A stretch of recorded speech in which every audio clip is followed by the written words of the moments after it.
টানা ৬ মাস ধরে কমা রপ্তানি আয়, ট্যারিফ জটিলতা, জ্বালানি সংকট ও অভ্যন্তরীণ শৃঙ্খলার ঘাটতি চ্যালেঞ্জে ফেলেছে পোশাক খাতের উদ্যোক্তাদের। তাই নতুন বাস্তবতায় দীর্ঘদিনের ক্ষতি পুষিয়ে নিতে বিশেষ উদ্যোগ চান তারা। অন্যদিকে ঢাকা চেম্বার সভাপতি মনে করেন, সুশাসনের ঘাটতির কারণে আস্থা পাচ্ছে না বিনিয়োগকারীরা। তাই সেখানেও নিবিড়ভাবে কাজ করতে হবে নতুন সরকারকে। বিশেষজ্ঞরা মনে করেন, পরিস্থিতির উন্নতি না হলে তা চাপ বাড়াতে পারে আর্থিক ব্যবস্থাপনায়। রাকিব হোসেনের রিপোর্ট। সবশেষ অর্থবছরে ভালো প্রবৃদ্ধির পর রপ্তানি আয় ঘিরে বাড়তি প্রত্যাশা ছিল উদ্যোক্তাদের। নতুন অর্থবছরও শুরু হয় স্বস্তিতে, কিন্তু পরের ৬ মাস ধরে তা কমছে ধারাবাহিকভাবে। এর পেছনে বৈশ্বিক সংকট কম বেশি দায়ী থাকলেও অভ্যন্তরীণ সমস্যাও ভোগাচ্ছে উদ্যোক্তাদের, যা থেকে উত্তরণ প্রত্যাশা নতুন সরকারের কাছে। দীর্ঘদিন ধরেই পোশাক খাতের সক্ষমতা কমিয়ে রেখেছে জ্বালানি সংকট। কোথাও কোথাও সমস্যা এতটাই গভীর ছিল যে বন্ধ রাখতে হয়েছে কারখানা। এছাড়া গেল ১.৫ বছরের দুর্বল আইনশৃঙ্খলা পরিস্থিতি বাড়তি চিন্তায় রেখেছে ব্যবসায়ীদের। ছিল শ্রম অসন্তোষও। তাই দ্রুত এসব থেকে উত্তরণ চান খাত সংশ্লিষ্টরা। অবশ্যই আগে অবকাঠামো উন্নয়ন করতে হবে। অবকাঠামো উন্নয়ন ছাড়া আমার কোনো দিকে আগে লাভ নেই। আমাকে কিন্তু এই গ্যাসের নিশ্চয়তা দিতে হবে, বিদ্যুতের নিশ্চয়তা দিতে হবে, আমাকে একটা সুষ্ঠু পরিবেশ দিতে হবে ব্যবসা করার জন্য। পলিটিক্যাল উইল দরকার, বিকজ এগুলো লোকাল পলিটিক্যাল ইনফ্লুয়েন্সের কারণে এগুলো হয়। সো এগুলোকে বন্ধ করতে হবে। আবারও আমি বলবো যে কারাপশনটাকে বন্ধ করতে হবে। দীর্ঘদিন ধরে পণ্য ও বাজার বৈচিত্র্যকরণের কথা বলা হলেও বাস্তবতা ভিন্ন। সম্ভাবনা আর সুযোগ থাকার পরও গতি নেই পোশাকের বাইরে অন্যান্য শিল্পে। ডিসিসিআই সভাপতির মতে, সুশাসন আর টেকসই নীতির অভাবে বিনিয়োগে আস্থা পাচ্ছেন না ব্যবসায়ীরা। যে এক্সটর্শন এবং করাপশন, এটাও কিন্তু আমাদের ব্যবসার জন্য একটা হিউজ চ্যালেঞ্জ। যদি আমাদেরকে বলেন যে এই দুটো জিনিস আপনি বন্ধ করে দেবেন, আমি বলবো যে 60-70% আমাদের চ্যালেঞ্জ কিন্তু ব্যবসার সেটেল হয়ে যাবে। বিবিএক্সের সবশেষ রিপোর্ট অনুযায়ী দেশের ব্যবসা পরিবেশের 11টি স্তম্ভের মধ্যে 6টি নেতিবাচক ধারায়। এলডিসি পরবর্তীতে এই সংকট আরও বড় হবার শঙ্কা রয়েছে। বিশেষজ্ঞরা বলছেন, ব্যবসার পরিবেশ উন্নয়নে নতুন সরকারকে একসঙ্গে সামাল দিতে হবে দেশি বিদেশি সব ধরনের চাপ। সাপ্লাই সাইডে আমরা কিন্তু ভারত, ভিয়েতনাম, চায়না, আপনি অলমোস্ট যে কোনো দেশের নাম বলেন, তাদের থেকে আমাদের অবস্থা কিন্তু খারাপ। আমাদের জ্বালানির অসুবিধা আছে, বন্দর ব্যবস্থাপনা দুর্বল, কাস্টমস ক্লিয়ারেন্সে অনেক অভিযোগ আছে, লজিস্টিক্স সুবিধা খুব সম্ভবত বাংলাদেশের মতো এত খারাপ অবস্থা পৃথিবীর কোনো এত বড় রপ্তানিকারক দেশে নাই। প্রথমেই সিগন্যালটা দিতে হবে যে ভালো অর্থনীতি, ভালো রাজনীতিও। যারা নাকি অর্থনীতিতে ভালো করতে না পারবেন, তাদেরকে কিন্তু রাজনৈতিকভাবে এটার একটা বড় খেসারত দিতে হবে। এর মধ্যে রপ্তানি আয়ের লক্ষ্য অর্জন থেকে বহু দূরে সরে গেছে বাংলাদেশ। দেশি বিদেশি বিনিয়োগে আসছে না প্রত্যাশিত হারে, যা নষ্ট করতে পারে আর্থিক ভারসাম্য। রাকিব হোসেন, ৭১, ঢাকা। এলডিসি থেকে উত্তরণ হলে ঝুঁকিতে পড়বে সামষ্টিক অর্থনীতির স্থিতিশীলতা, রপ্তানি কর্মসংস্থান ও দারিদ্র্য। ১৭ ফেব্রুয়ারি জাতিসংঘের কমিটি ফর ডেভেলপমেন্ট পলিসি সিডিবিকে এসব বিষয় জানিয়ে ৩ বছর সময় পেছানোর চিঠি পাঠায় অর্থনৈতিক সম্পর্ক বিভাগ, যার প্রেক্ষিতে টানা ৫ দিনের আলোচনা শুরু হচ্ছে সোমবার। বিশ্লেষকরা বলছেন, সময় পেছানোর অনুমোদন পাওয়া গেলে তা কাজে লাগাতে হবে কার্যকরভাবে। আর ব্যবসায়ীদের চাওয়া, ভালো মতো দর কষাকষির মাধ্যমে বাংলাদেশের পক্ষে সিদ্ধান্ত নিয়ে আসা। রাকিব আল জাবেদের রিপোর্ট। সব ঠিক থাকলে বছরের নভেম্বরেই স্বল্পোন্নত দেশের তালিকা থেকে উত্তরণের কথা ছিল বাংলাদেশের। অন্তর্বর্তী সরকারের আমলে দৃঢ় সিদ্ধান্ত ছিল সেরকম, কিন্তু ব্যবসায়ীদের তীব্র আপত্তির মুখে খানিকটা সরে আসে ইউনূস প্রশাসন। ফলে তা গড়ায় রাজনৈতিক সরকারের সিদ্ধান্তের উপর। দায়িত্ব নিয়েই তড়িঘড়ি করে বিষয়টি সামনে আনে বিএনপি সরকার। ইআরডি থেকে ৩ বছর বাড়তি সময় চেয়ে অনুরোধ করা হয় জাতিসংঘের সেন্টার ফর ডেভেলপমেন্ট পলিসি সিডিপিকে। এতে বলা হয়, এবছর উত্তরণ হলে ঝুঁকিতে পড়বে সামষ্টিক অর্থনীতির স্থিতিশীলতা এবং রপ্তানি খাত। এছাড়া কর্মসংস্থান ও দারিদ্র্য সংকটের কথাও বলা হয় চিঠিতে। বাংলাদেশের দেয় চিঠির প্রেক্ষিতেই সময় পেছানোর আলোচনা শুরু হচ্ছে সোমবার। বিশ্লেষকরা বলছেন, যুক্তিগুলো শক্তভাবে উপস্থাপন করতে না পারলে কঠিন হবে বাংলাদেশের জন্য। চিঠি পাঠানো হয়েছে যে আমরা একটা ক্রাইসিস মুভমেন্টে আছি, কারণ ক্রাইটেরিয়া দিয়ে করা যাবে না। ক্রাইসিসের আর্গুমেন্টটাকে শক্তিশালী করে আমরা আমাদের যুক্তিটাকে দাঁড় করাতে হবে। সবচেয়ে বেশি আমাদের জোর দিতে হবে সেটা হলো যে আমাদের প্রস্তুতি। এটা যদি 3 বছর পেছায়ও, তাহলেও কিন্তু আমাদের বেশি সময় হাতে নাই, এটাকে আমাদের টেকসই করতে হবে। একবার বেরিয়ে গেলে তো আর আমি আর পেছনে আসতে পারবো না। রপ্তানি বৈচিত্র্যকরণের যেটা বিষয় আছে সেটাই আমরা পিছিয়ে আছি। আমাদের দক্ষ জনশক্তির ক্ষেত্রেও মানব উন্নয়ন যেটি বলে সেটাও পিছিয়ে আছি। পাশাপাশি আমরা কিন্তু বিনিয়োগে সবচেয়ে বড় আমাদের দুর্বল জায়গা। আমাদের যে 3টে ক্রাইটেরিয়া আছে ওই 3টে ক্রাইটেরিয়া হয়তো বা কাগজে কলমে আমরা অর্জন করেছি, কিন্তু বাস্তব প্রেক্ষাপটটা হয়তো ভিন্ন আছে।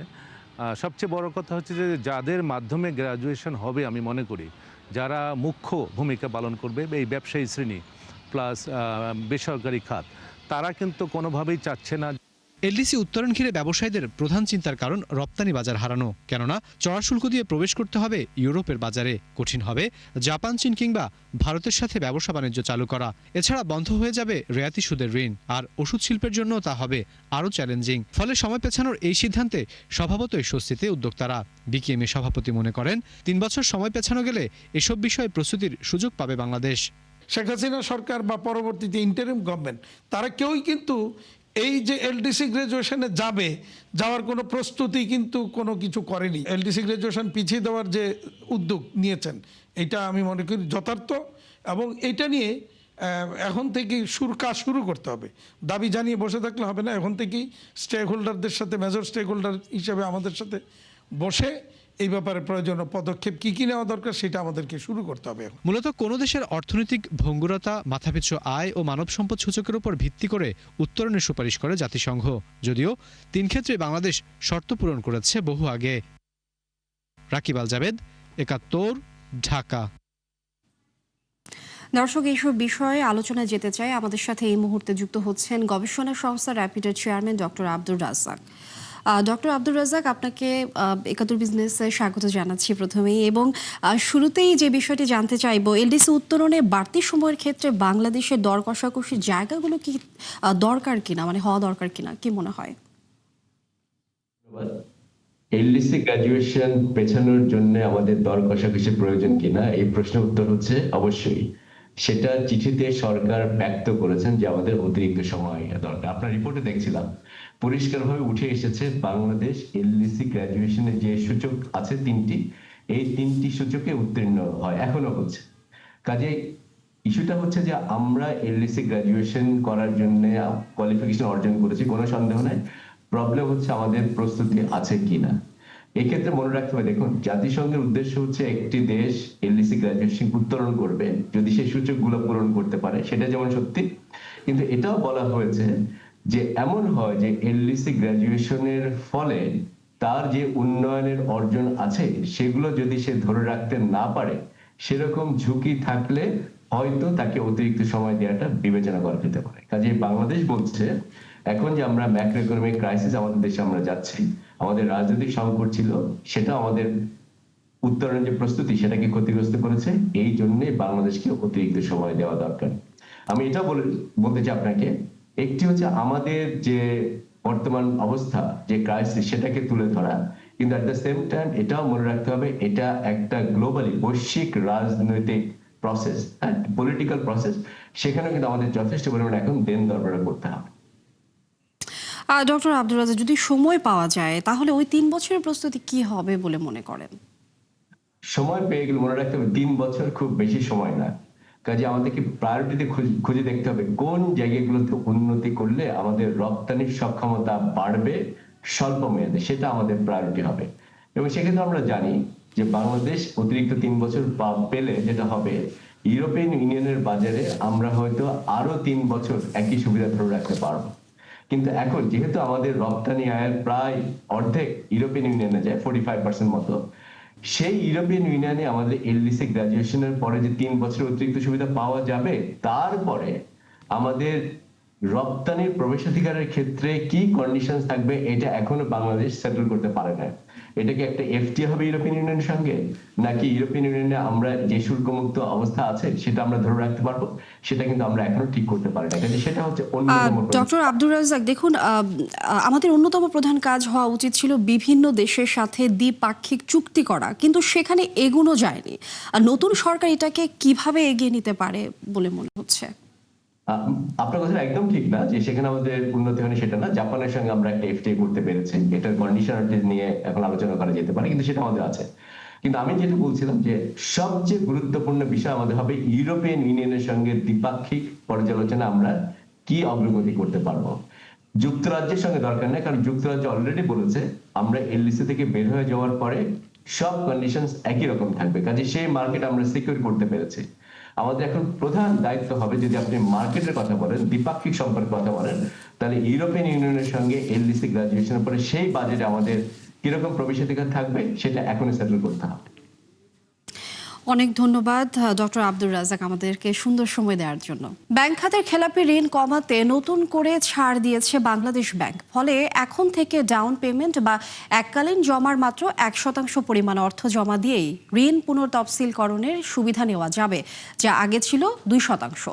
বাংলাদেশ ব্যাংকের চিঠিতে বলা হয়েছে, ক্ষতিগ্রস্ত ঋণ গ্রহীতা প্রতিষ্ঠানের ব্যবসা ও আর্থিক কাঠামো পুনর্গঠনের লক্ষ্যে নীতি সহায়তা প্রদানের সিদ্ধান্ত নেওয়া হয়েছে।